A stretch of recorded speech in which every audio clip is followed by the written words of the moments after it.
អ្នកនឹងមិនមានសិទ្ធិចូលរួមការប្រណាំងទេប្រសិនបើអ្នកគ្មានអ្នកជំនាញផ្នែកវិទ្យាសាស្ត្រកុំព្យូទ័រ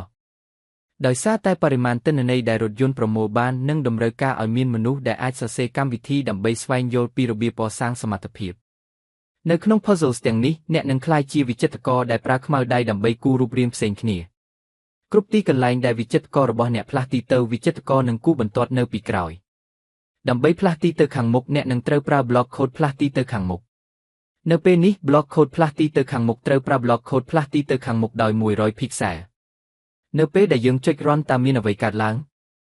វិចិត្រករផ្លាស់ទីទៅខាងមុខក្នុងបរិមាណជាក់លាក់មួយហើយបរិមាណនោះគឺ100 pixel Pixel គឺពិតជាការ៉េតូចនៅលើអេក្រង់កុំព្យូទ័ររបស់អ្នកបង្ហាញពេលដែលយើងពង្រីករូបភាពធំខ្លាំង Block code មួយទៀតដែលយើងមាននៅក្នុង puzzles នេះដោយប្រើ block code បត់ទៅខាងស្ដាំ90 ដឺក្រេហើយនៅពេលដែលយើងអូសវាដាក់បន្ថែមនោះធ្វើឲ្យវិចិត្រកររបស់យើងនឹងត្រូវបត់ក្នុងបរិមាណជាក់លាក់មួយដូច្នេះអ្នកអាចសាកល្បងនៅទំហំផ្សេងទៀតដែលអ្នកចង់ឲ្យវិចិត្រករបត់ទៅតាមតម្លៃ90 ដឺក្រេនិងបត់តាមតម្លៃ120 ដឺក្រេហើយត្រូវចាំថាអ្នកអាចផ្លាស់ប្ដូរតម្លៃទាំងនេះដោយចុចលើសញ្ញាព្រួញនៅជាប់នឹងលេខសម្រាប់ដាក់តម្លៃជា pixel និងដាក់តម្លៃជាដឺក្រេសូមរីករាយក្នុងការគូរជាមួយវិចិត្រកររបស់អ្នក